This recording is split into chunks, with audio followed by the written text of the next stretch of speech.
আমাদেরকে ওয়াজ করতে না দিয়ে ওরা দাওয়াত দিত গিয়াসউদ্দিন তাহেরিকে। আমরা ওয়াজ করলে সমস্যা, তাহিরি ওয়াজ করলে সমস্যা নাই। আর আপনাদের ঠিক বলার ঢংটা তো আরো মারাত্মক, আপনারা সব জায়গায় ঠিক বলেন। তাহিরি যখন আসছিল তখন আপনার ঠিকই বলছেন, কথা বলেন। তাহির যখন এসেছে তখন আপনারা অনেকে ঠিক বলছেন। আপনারা আসেন নাই? মাশাআল্লাহ। আচ্ছা, ওই সময় আসেন নাই কারা কারা? হাত দেখি তো। আল্লাহু আকবার। এর দ্বারা তো প্রমাণ হয় হক আর বাতিল কখনো এক হতে পারে না। ওরা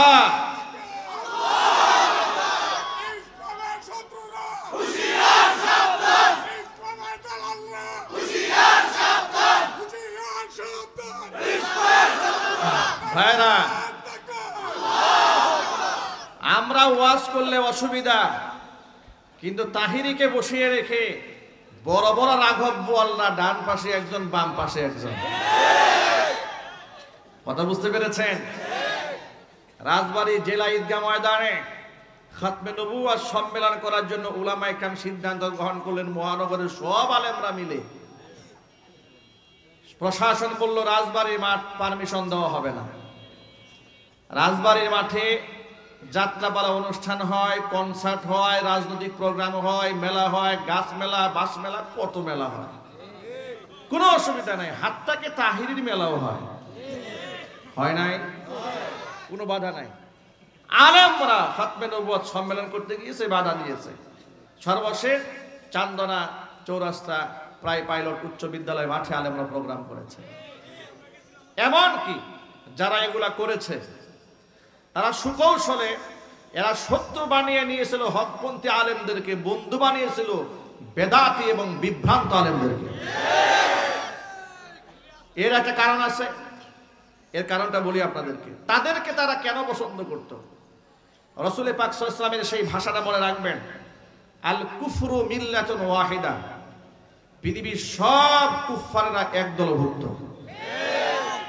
বাতিল যত প্রকারের বাতিল আছে, গবেষণা করে দেখবেন যে একটার সাথে একটা, রসুনের এক একটা কোষ যেমন একটা আরেকটার সাথে মিশে থাকে, বাতিলও একটা আরেকটার সাথে সেই অঙ্গাঙ্গিভাবে জড়িত। এই যে মনির ভাই যে সাতপন্থীদের কথা বললেন, এই সাতপন্থীরা রাষ্ট্রের সামনে হকপন্থী আলেমদেরকে ভিলেন বানাবার জন্য আমাদেরকে তকমা দিত হেফাজতি আলেম বলে, আমাদেরকে পাকিস্তানি আলেম বলে, পাকিস্তানি সাপোর্টার বলে, স্বাধীনতা বিরোধী বলে ওরা আমাদেরকে তকমা দিয়ে তারা স্বৈরাচারীর আমলের সমস্ত সুযোগ সুবিধা তারা ভোগ করত। ওয়াসিফগঞ্জ সরাসরি স্বৈরাচারীর সাথে এদের লিয়াজু মেনটেন করে ওরা টিকেছে। সেই সূত্র ধরে বাতিলদের সাথে বাতিলদের একটা মিল পাওয়া গেছে। এই তাহিরিকে তারা কেন দাওয়াত দিত? তারা প্রকাশ্যে নৌকার পক্ষে ক্যাম্পেইন করত। আপনি আন্দাজও করতে পারবেন না এদেশের অসংখ্য উলামারা যখন জেলখানায় কারারুদ্ধ অবস্থায় আছে, কি পরিমাণ আলেমরা কষ্ট পেয়েছে। আপনাদের কি একটু আন্দাজ আছে না ভুলে গেছেন? এই কথা কি মনে আছে আপনাদের? আলেমদেরকে পায়ের মধ্যে ডান্ডা বেরি পড়িয়েছে, কোমরের মধ্যে গরুর রশি লাগিয়েছে, ঘন্টার পর ঘন্টা পিঠমুড়া করে তারা পিলারের সাথে আলেমদেরকে বেঁধে রেখে দিয়েছে। এরকম কষ্ট দিয়েছে। শুধু আপনাদেরকে সবক শোনাতে চাই, বুঝাতে চাই, এক বাক্যে জবাব দিবেন। নবীজি সাল্লাল্লাহু আলাইহি সাল্লামকে সাহাবায়ে কি কম ভালোবাসতেন? কম সম্মান করতেন? এত ভালোবাসা, এত সম্মান তারা দিয়েছেন যে পৃথিবীতে এমন ভালোবাসার তুলনায় হয় না, এমন সম্মানের কোনো তুলনায় হয় না। সাহাবায়ে কেরাম রাদিয়াল্লাহু তাআলা আনহুম আজমাইন, আল্লাহর নবী ওযু করলে সাহাবায়ে কেরাম বরকতের জন্য সেই ওযুর পানিখানা মাটি সহ গায়ের সাথে জড়ায় নিতেন। এমন মোহাব্বত করার পরে জীবনে সেজদা দিয়েছেন? এটা জুড়ে বলতে হবে না। কি মনে হয় তিনি যদি মানুষ হয়ে মানুষের কাছ থেকে সেজদা পাওয়ার হক পৃথিবীতে কারো থাকতো, নিঃসন্দেহে সেই হক মুহাম্মদ রাসূলুল্লাহ থাকতো। কিন্তু সেই রাসূলুল্লাহ সম্মানের সেজদা গ্রহণ করেন নাই, তোমার ল্যাংটা পীরে সেজদা নাই। কথা বলেন ঠিক কিনা বলেন? তোমার গাজা পীরে সেজদা নাই। ঢুল তবলা বাজাও আর বলো আমরা মারিফতের গান গাই, আল্লাহর কসম এটা মারিফতের গান নয়, এটা মরণ পথের গান। কথা বলো ঠিক কিনা বলে? এই ভণ্ডরা আস্ফালন করেছে স্বৈরাচারীর আমলে। কথা বলেন? ওদের মাহফিলে বাধা নাই, বাধা সব আমাদের মাহফিলের বাধা। কেন? আমরা যে ওদের গুমর ফাঁস করে দেই। ওরা ইসলাম বিরোধী শিক্ষা সিলেবাস তৈরি করেছিল, আমরা বাধা দিয়েছি। ওরা মুসলমানদের স্বার্থকে জলাঞ্জলি দিয়ে কাফেরদের স্বার্থকে আগে দেখেছিল, এই জন্য আমরা বিরোধিতা করেছি। কথা বলেন ঠিক কিনা বলেন? ওরা নিরীহ নিষ্পাপ আলেমদেরকে গ্রেফতার করে পাশবিক নির্যাতন করেছিল। ওরা শহীদ আল্লামা দেলওয়ার হোসেন সাইদি রহমাতুল্লাহ আলাইহির মতো জগৎ বিখ্যাত জনপ্রিয় একজন আলেমকে হিংসার বশবর্তী হয়ে মিথ্যা তকমা দিয়ে মানবতা বিরোধী অপরাধের মিথ্যা নাটক সাজিয়ে 13টি বছর তাকে জেলখানায় ঢুকে নির্যাতন করেছে। কলিজা ওদের ঠান্ডা হয় নাই। নরেন্দ্র মোদীর কলিজা ঠান্ডা করার জন্য চিকিৎসার নামে জেলখানা থেকে বের করে এনে তাকে হসপিটালে বেডে সুস্থ মানুষকে শুইয়ে বিষ প্রয়োগ করে তাকে তারা হত্যা করেছে। সময় এসেছে, এক একজন আলেমকে তোমরা যেভাবে কষ্ট দিয়েছো, যেভাবে তোমরা ঘর ছাড়া করেছো, যেভাবে তোমরা বাড়ি ছাড়া করেছো, যেভাবে তোমরা মানবতা বিরোধী অপরাধ করেছো, ইনশাআল্লাহ বাংলার মাটিতে তোমাদের তৈরি করা ট্রাইব্যুনালে তোমাদের স্বচ্ছ বিচার হবে এবং গোটা দুনিয়াবাসী ইতিহাস তাকিয়ে দেখবে। রাজি আছে যারা? দুহাত দেখতেছ।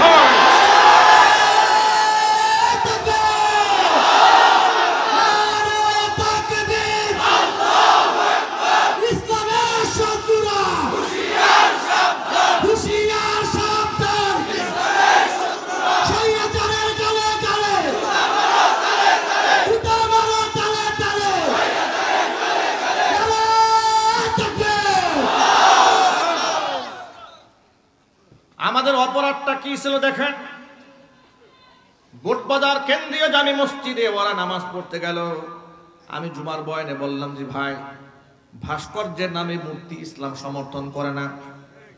ওই যে ধুলাই খালে বড় মূর্তি নিয়ে আন্দোলন চলছে, ওরা বিদেশ থেকে চায়না থেকে মূর্তি নিয়ে আসবে মুসলমানদের টাকায়। কি সব 4000 কোটি টাকার মূর্তি শুধু রাস্তায় বানাইছে। এই টাকাগুলো কি ওদের বাপ দাদার কামাই করা টাকা? কথা বলে না ভাই? এটা আমাদের গরিবের টাকা, এই দেশের মানুষের টাকা। তারা যেভাবে খুশি সেভাবে তাসাররুফ করেছে, শরীয়ত বিরোধী কাজ করেছে। রাস্তায় রাস্তায় ভাস্কর্যের নামে মূর্তি বানাচ্ছে, আমরা নিষেধ করেছি। বলেছিলাম, ভালো কথাই বলেছিলাম যে ভাই, মৃত ব্যক্তিদের নামে মূর্তি না বানিয়ে আপনারা মসজিদ বানান, এতিমখানা করেন, দুস্থ দরিদ্র অসহায় মানুষের জন্য হসপিটাল করেন, বিনা চিকিৎসায় মানুষ মারা যাচ্ছে, ফ্রি চিকিৎসা দিন, সৎকায় জারিয়া হবে। কথা আমলে নেয় না, কারণ মসজিদ মাদ্রাসা করলে তো ভারতের ঠাকুর আবার নারাজ হয়ে যাবে। ঠিক কিনা বলেন? গুরু ঠাকুর যেন নারাজ না হয়। ওরা না বলেছে স্বামী স্ত্রীর সম্পর্ক? কোন হুজুর বলছে নাকি? ওরা নিজেরা বলেছে ভারতের সাথে আমাদের স্বামী স্ত্রীর সম্পর্ক, আমাদের উন্নয়ন ভারতের উন্নয়ন, ভারতের উন্নয়ন আমাদের উন্নয়ন। বলে নাই? চিল্লায় বলেন, বলে নাই? আমার খুব জানতে ইচ্ছা করে স্বামী স্ত্রীর সম্পর্কে যে তোমরা যে বললে, স্বামীকে স্ত্রীকে খোঁজ খবর নিয়ে দেখা গেল পাত্রী তো এই পক্ষের, পাত্র তো ওই পক্ষের। ঠিক কিনা বলেন? ওরা ইদানিং আবার ওই যে আপনার এক বানর সাংবাদিককে লেলিয়ে দিয়েছে। ঠিক না ভাই? বানর সাংবাদিক, এর লাফের কাছে বানর ওঠে। ওই যে ওরা বইয়ের মধ্যে লিখেছিল না আপনার বিবর্তনবাদ, ডারউইনের মতবাদ, বানর থেকে যদি কোনো মানুষ হয়ে থাকে যুক্তির আলোকে মেনে নেই, এটা মনে হয় তাদেরই বংশধর। এরকম লাফালাফি করে কেমনে? এত মিথ্যা কথা এত সাজিয়ে গুছিয়ে বলে কেমনে ওরা? পাকিস্তান থেকে পেঁয়াজ আসতেছে বাংলাদেশে জাহাজে, ওরা কি প্রচার করে জানে? কয় জাহাজে পেঁয়াজ আসে নাই, জাহাজে বুঝছে মিসাইল আসছে। আমাদের বাংলাদেশের যশোরে ককশিট দিয়ে বাচ্চারা আপনার AK-47 বানিয়েছে, ককশিট দিয়ে। যেমন খুশি তেমন সাজো একটা অনুষ্ঠানে। ককশিটের বানানো AK-47 দেখে ওরা পায়খানা করে দিছে। আমি অবাক হয়ে গেলাম। ওদের দেশের প্রথম সারির মিডিয়াতে প্রতিবাদ জানিয়েছে বাংলাদেশের যুবকদের হাতে AK-47 কেন?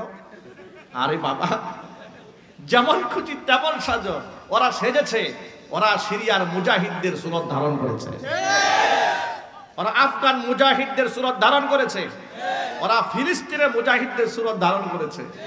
তো প্লাস্টিকের কিংবা ককশিটের তৈরি AK-47 দেখে যারা পেশাব করে দেয়, ওরা আবার আমাদের সাথে লড়তে আসে। ওরা বলে মুসলমানদের এই দেশে মাত্র 2 লাখ সৈনিক আছে, আমাদের আসে 14 লাখ। কত বাজে কথা বলে। আরে বেটা, আমাদের মুসলমানদের ইতিহাসে সংখ্যা দিয়া বিজয়ের কোনো ইতিহাস নাই।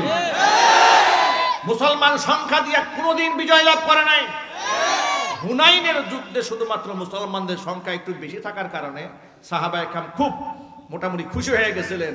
313 জনই তোরা পারস নাই, আর আজকে আমাদের কাছে হাজার হাজার মানুষ আমরা আছি, আমাদের সাথে পারবি না। কোরআন বলেছে কদ আজাবাতকুম কাসরাতুকুম, তোমাদের আধিক্য তোমাদেরকে মুগ্ধ করে ফেলেছিল। এই জন্য সাহাবায়ে কেরাম মাইরটা খেয়েছিল মারাত্মক।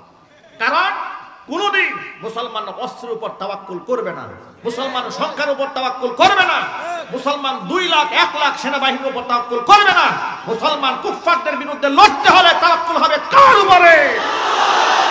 আল্লাহর উপরে। সুতরাং ককশিট দেখেই তোমরা ভয় পাও। আমরা যেদিন অস্ত্র ধারণ করবো সেদিন তোমাদের অবস্থা হবে কি? হ্যাঁ, মদ পান করা জাতি দুধ পান করা জাতিকে থ্রেট দেয়। কথা বলেন ঠিক কিনা বলেন? গোমূত্র পান করা জাতি গরুর দুধ পান করা জাতিকে থ্রেট দেয়, ভয় দেখায়। ককশিট দেখেই তোমাদের পায়খানা শুরু হয়ে গেছে। আসল অস্ত্র ধারণ এই যুবকেরা ইনশাআল্লাহ করবে এই রাষ্ট্রের স্বার্থে, দিনের স্বার্থে।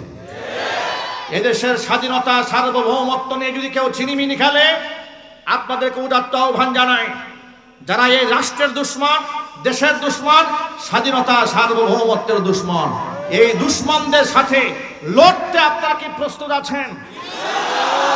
ইসলামের শত্রুদের সাথে আপনারা কি লড়তে প্রস্তুত আছেন? আল্লাহ পাক সকলকে কবুল করে, জোরে করে আমিন। হাত নামান।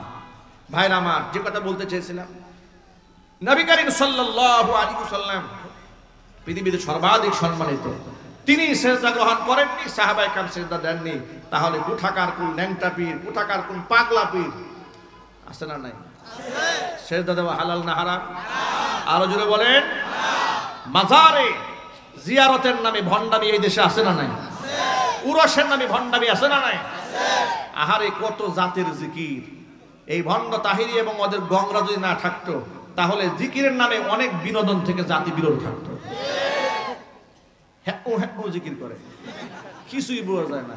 কয়েকদিন আগে দেখলাম হিমতে হিমতে হিমতে হিমতে, কথা বলে আছে না নাই? আর এগুলো কোত্থেকে যে আবিষ্কার হয়, এগুলা এক একটা, এগুলার দিন শেষ। কোরআন সুন্নাহর বাংলাদেশ ইনশাআল্লাহ বলেন।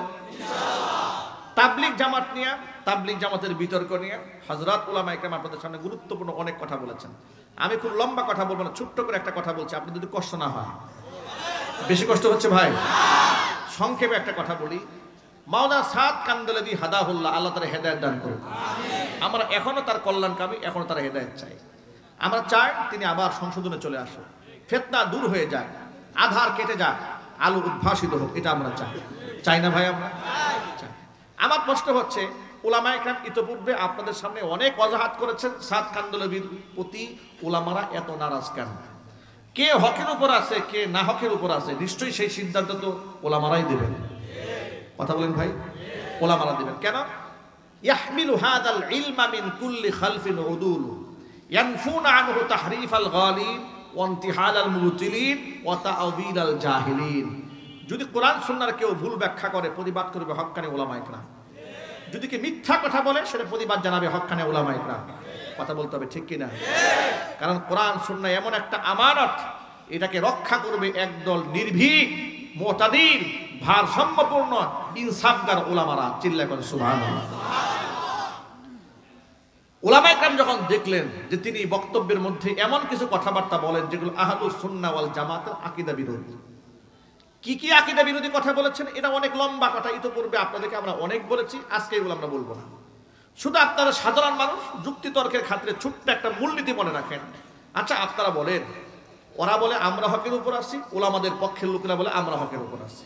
আপনি সাধারণ মানুষ, আপনি কেমনে বুঝবেন? একটু খালি সহজে বোঝেন আপনারা।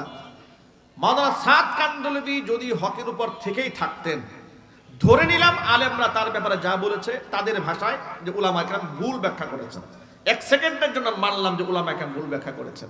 কিন্তু তিনি যখন দেখলেন যে আমার কারণে গোটা পৃথিবীর একটি পবিত্র জামাত টুকরা টুকরা হয়ে যাচ্ছে, আমার নেতৃত্বকে টিকায় রাখার জন্য আমার উস্তাদরা আমাকে ছেড়ে চলে গেল, আমার কারণে বাংলাদেশে মানুষ খুন হচ্ছে, 2018 সালে খুন হয়ে গেল, আমি যা বলে না যাবো এটা তো বড় ব্যাপার না, দিন টিকে থাক, উলামারা এক হয়ে থাক, তাবলীগ জামাত এক হয়ে থাক, এই চিন্তা যদি তার নিজের মাথায় না থাকে করিমের মাথায় করতে আসবে? কথা বলেন।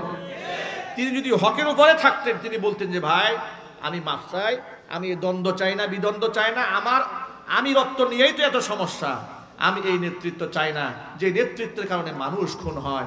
তিনি যদি চান 1 মিনিটের মধ্যে এই দ্বন্দ্ব পৃথিবী থেকে মিটাই দেওয়া সম্ভব, ঠিক না বলেন? কিন্তু বলেন 2018 সালে তারা ছাত্রদের উপর ইজতেমা ময়দানে হামলা করে মানুষ খুন করলেন, 24 সালেও এরা মানুষ খুন করলেন। এই পর্যন্ত সাদ সাহেবের এই ব্যাপারে কোনো বক্তব্য আছে? আরো জোরে বলেন। আসাকিতু আনিল হাক্কি শাইতানুন আখরাস, সত্য দেখে চুপ থাকে এটা হলো বোবা শয়তান। তার কানে কি আওয়াজ যায় নাই বাংলাদেশে মানুষ খুন হয়েছে? একটু জোরে বলেন ভাই। নীরব থাকলেন কিভাবে? উনি কেন প্রতিবাদ জানালেন না যে মানুষ হত্যা করা অপরাধ? প্রিয় তাবলীগ জামাতের ভাইরা, আপনাদের প্রতি আমাদের কোনো বিরোধ নাই, আপনারা দিনের পর থাকবেন, আমরাই তো আপনাদেরকে ডাকি, আমরাই আপনাদেরকে এসকাল করে চিল্লায় পাঠিয়েছি। কথা বলেন, ঠিক কিনা বলেন? আমরাই তো আপনাদেরকে পাঠাই। আপনাদের বিরুদ্ধে কোনো বাতিল ষড়যন্ত্র করলে, মাসআলা নিয়ে বিরোধ করলে, আপনাদেরকে কেউ বেদাতি বললে সেই প্রটেস্ট তো আমরাই করেছি, ঠিক কিনা বলেন? আজকে তাহলে আপনাদের পক্ষ হয়ে আমরা এত বড় হিতাকাঙ্ক্ষী, আপনারা আলেমদের বিরুদ্ধে কলম ধরেছেন, আলেমদের বিরুদ্ধে আপনারা লাঠি ধরেছেন, এমনকি আলেমদের বিরুদ্ধে আপনারা ছুরি পর্যন্ত ধরলেন। আপনি যদি আল্লাহর জন্য কাজ করে থাকেন তা আল্লাহর জন্য কেউ হারাম কাজ করতে পারে? আর চিল্লাই বলেন। 10 বছর 20 বছর চিল্লা দিয়া কে আপনি এই সবক পেলেন যে আলেমকে পিটায় মারবেন? 10 বছর 20 বছর তাবলীগের শিক্ষা কি এটা আপনার ছাদ আমির দিয়েছে যে আপনি মানুষদেরকে ছুরি দিয়া জবাই করবেন? তাহলে এই শিক্ষা আপনাকে কে দিয়েছে? এর দ্বারা আপনার এই কর্মকাণ্ড প্রমাণ করে আপনি হক থেকে অনেক দূরে সরে গেছেন। আপনি আর তাবলীগের সাথী নন, আপনার সন্ত্রাসী গুন্ডা বাহিনী। প্রিয় ভাইরা, আপনারা হকপন্থী তাবলীগের সাথে থাকেন, আমরা আপনাদেরকে সাপোর্ট দেব, কিন্তু কোন খুনি, কোন গুন্ডা, কোন মাস্তারের সাথে কোন তাবলীগওয়ালার সম্পর্ক থাকতে পারে না। রাজি আছেন কিনা? দুহাত দেখতে চাচ্ছি। এই কথাগুলো মনে থাকবে ভাই ইনশাআল্লাহ? যদি বলে মনে থাকবে। আরেকটা কথা বল, এই পর্যন্ত যত হামলা যত আক্রমণ হয়েছে আলেমদের পক্ষের লোকেরা করেছে নাকি ছাত্রদের পক্ষের লোকেরা করেছে? 18 সালে হামলা কারা করলো? 24 সালে হামলা কারা করলো? আলেমরা করেছে। আলেমদের সংখ্যায় কম না বেশি? বেশি হওয়ার পর তারা শক্তির বড়াই করেন নাই, অহংবোধ করেন নাই, ক্ষমতা দেখান নাই, অস্ত্র তারা ধারণ করেন নাই, ঠিক কিনা বলেন? এর দ্বারা প্রমাণ হয় তারা হকের উপর আছে। তারা হারামে হাত দেন নাই, যারা হারামে হাত দিয়েছে তারা হক থেকে বিচ্যুত হয়ে গেছে। এর থেকে বড় লম্বা তাফসীর আপনাদের সামনে উপস্থাপন করার কোনো প্রয়োজন আছে বলে আমি মনে করি না। আলেমদের পরামর্শ নিয়ে চলবেন, জীবন ধন্য হবে ইনশাআল্লাহ। আলেমদের সাথে মহব্বত রাখবেন তো? কোনো বিরোধ রাখবেন? আলেমদেরকে অন্তর থেকে ঘৃণা করবেন নাকি না ভালোবাসবেন? হাত তোলেন। ভালোবাসার বড় প্রমাণ হচ্ছে নিজের ঘরে ঘরে আলেম বানাবার স্বপ্ন দেখবেন। বলেন ইনশাআল্লাহ। নিজের একটা ছেলেকে একটা মেয়েকে হাফেজে কোরআন বানাবেন, আলেমে দ্বীন বানাবেন, দাঈ ইলাল্লাহ বানাবেন। বলেন ইনশাআল্লাহ। হাত নামান। আপনাদের জন্য একটা সুসংবাদ দিচ্ছি, আপনারা তো আমাকে বুটবাজারের কেন্দ্রীয় মসজিদের খতিব হিসেবে জানেন, এখানে আমার অনেক মুসল্লি আছেন। গাজীপুরে এক সময় আমাকে ভাড়া বাসাতেও লোকেরা থাকতে দিতে চায় নাই, আমি নাকি উস্কানিমূলক কথাবার্তা বলি ইত্যাদি কথা বলে। আলহামদুলিল্লাহ আপনাদের দোয়া এবং ভালোবাসায় আমি আপনাদের পাশের মহল্লা জাজর প্রাইমারি স্কুলের সামনে ছোট্ট একটা ভবন করেছি, মাদানী টাওয়ার। এই ভবনের নিচতলায় এবং দোতলায় আন্তর্জাতিক মানের হিফজখানা করেছি। যোগ্য এমন একজন কারি সাহেব রেখেছি আলহামদুলিল্লাহ, যার তিলাওয়াত শুনলে আমার নিজেরই দিল ঠান্ডা হয়ে যায়। বাচ্চাদেরকে হাতে খড়ি করে গড়াবার জন্য প্রতিষ্ঠান করেছি। আপনাদের এবং আপনারা শুনে খুশি হবেন, আমি আমার প্রতিষ্ঠানের পরিচালক এবং যারা শিক্ষক আছে তাদেরকে বলেছি, ছাত্রদের বেতনে প্রতিষ্ঠানে যা হবে, এতে যদি প্রতিষ্ঠান পরিচালিত না হয়, যত টাকা ভর্তি লাগে সব আমার নিজের পকেটের টাকা দেব, কিন্তু কারো কাছ থেকে একটি টাকা চান্দা নেবেন না, কারো কাছ থেকে দান এই ব্যাপারে মাদ্রাসা ক্ষেত্রে গ্রহণ করবেন না। যত শর্ট লাগে, যত ভর্তুকি হয়, যত ঘাটতি হয়, সব নিজের পকেটের টাকা দিয়ে পরিশোধ করে দেব। কিন্তু আমি চাচ্ছি আমাদের সন্তানরা হাফেজ হোক, আলেম হোক, যাতে স্বৈরাচারের বিরুদ্ধে আবার রুখে দাঁড়াতে পারে। ইনশাআল্লাহ বলেন। আপনাদের দাওয়াত থাকলো, মাদ্রাসা যাবেন তো ইনশাআল্লাহ? দোয়া করবেন। মাদ্রাসার নাম টাকা দিয়ে সহযোগিতা করার বলি নাই, কি করবেন? আল্লাহর কাছে দোয়া করবেন। আলহামদুলিল্লাহ, আপনাদেরকে দেখে আগে যতটুকু ভালো ছিলাম আরো বেশি ভালো হয়ে গেছে আলহামদুলিল্লাহ। আমি মনে মনে ভেবেছিলাম যে এত রাত পর্যন্ত কি আপনারা বসে থাকবেন, আপনাদের চলে যাওয়ার কথা এতক্ষণে। আসলে রাস্তাঘাটের এমন বাজে অবস্থা, আপনারা তো জানেন আমাদের প্রোগ্রামের ব্যাপক চাপ। এখন 2024 সাল 2025 সালের শিডিউল দেওয়ার মতো কোনো প্রোগ্রাম রাত দিন কোথাও কোনো সুযোগ নেই। এই প্রোগ্রামটি আমাদের মনির ভাই যখন চেয়েছে, তখন ইতোমধ্যে আমার এই প্রোগ্রাম নেওয়ার আগেও দুটো প্রোগ্রাম নেওয়া, কিন্তু মনির ভাই যখন বললেন যে বাদশা মিয়াতে প্রোগ্রাম করতে হবে, এই প্রোগ্রামটা আমি না করে কি করে, যখন বললেন যে হুজুর বাদশা মিয়াতে প্রোগ্রাম করতে হবে ভাই, তা আমরা এই প্রোগ্রামটাকে কিভাবে না করি বলেন? এটা কি না করার কোনো সুযোগ আছে? নাও করা যাচ্ছে না, আবার যাদের প্রোগ্রাম দিয়েছি এদের তো ক্যান্সেলও করা যাচ্ছে না। তখন কি করা যায়? তখন এদেরকে যেখানে বাদ এশা বসার কথা ছিল, বাদ মাগরিব বসে পড়েছে। ইমাম ওলামা ঐক্য পরিষদ 27-এর 51 নং ওয়ার্ডের 27 হাই স্কুল মাঠে যে প্রোগ্রামটা, ওরা বাদ মাগরিব বয়ান করে শেষ করে দিয়েছে। যেখানে রাত 10টায় বসার কথা কাপাসিয়াতে, ওখানে বাদ এশা বসে পড়েছে এই প্রোগ্রাম ঠিক রাখার জন্য। রাস্তায় এত বেশি কুয়াশা, জয়দেবপুর রেল স্টেশনে এখানে এসে পুরো রাস্তা ব্লক, মুশকিল। কতগুলো সময় নষ্ট হয়ে গেল, পুরো আবার গাড়ি ঘুরায় আস্তে আস্তে আস্তে আস্তে আস্তে অনেক দেরি হয়ে গেল। আপনারা এত কষ্ট করেছেন, আপনাদের এই ভালোবাসা, আমি এটা শুধরানোর মতো কোনো সুযোগ আমার নেই। আমি শুধু আল্লাহর কাছে দোয়া করতে পারি, নিশ্চয়ই এই আকর্ষণ আল্লাহ কোরআনের, এতে কোনো সন্দেহ নেই। আজকে এই গভীর রাত পর্যন্ত আপনাদের উপস্থিতি এবং এই ব্যাকুলতা, এটা আল্লাহ পাকের কোরআনের জন্য, ঠিক কিনা বলেন? এতগুলো মানুষদেরকে, এত পবিত্র মানুষদেরকে এই গভীর রাত পর্যন্ত পৃথিবীর কোনো আকর্ষণে টাকা পয়সা দিয়ে, বিরিয়ানি তেহারি দিয়ে এভাবে তো বসিয়ে রাখা সম্ভব নয়। হ্যাঁ, গভীর রাত পর্যন্ত কিছু শ্রেণীর লোকেরা জাগে, সেটা ভিন্ন কারণে জাগে, যেমন যাদের চরিত্র নাই, ঠিক না ভাই?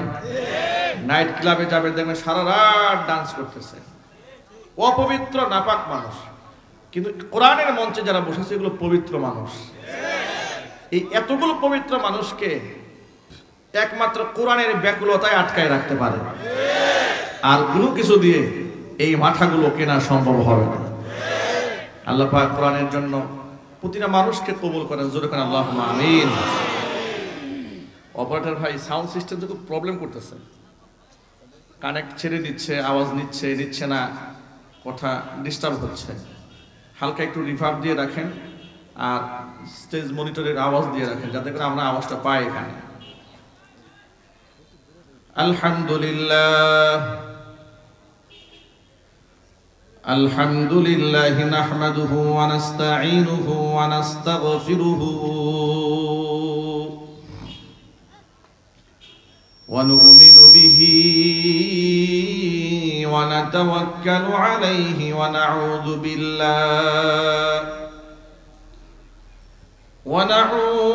বিল্লাহি মিন শুরুরি আনফুসিনা ওয়া মিন সাইয়্যাতি আ'মালিনা। من يهده الله فلا مضل له ومن يضلله فلا هادي له ونشهد أن لا إله إلا الله وحده لا شريك له ونشهد أن سيدنا ونبينا وحبيبنا وشفيعنا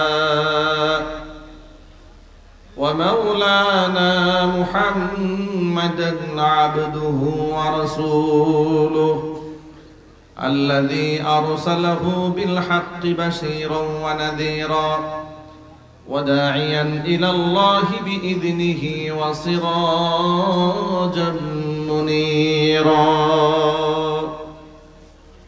أما بعد فأعوذ بالله من الشيطان الرجيم بسم الله الرحمن الرحيم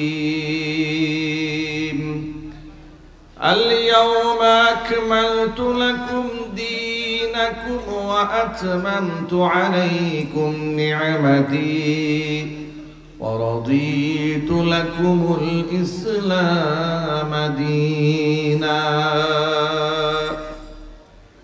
وقال تعالى في شان حبيبه ومحبوبه آمرا ومخبرا إن الله وملائكته يصلون على النبي يا أيها الذين آمنوا صلوا عليه وسلموا تسليما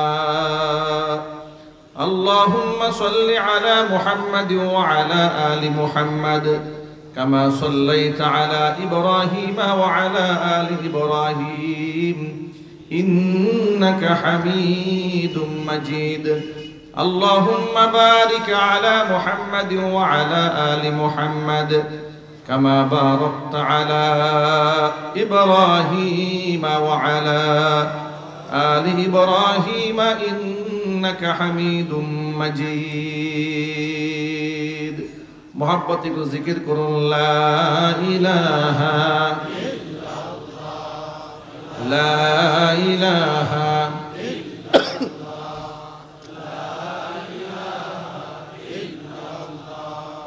لا إله إلا الله لا إله إلا الله لا إله إلا الله لا إله إلا الله لا إله إلا الله لا إله إلا الله لا إله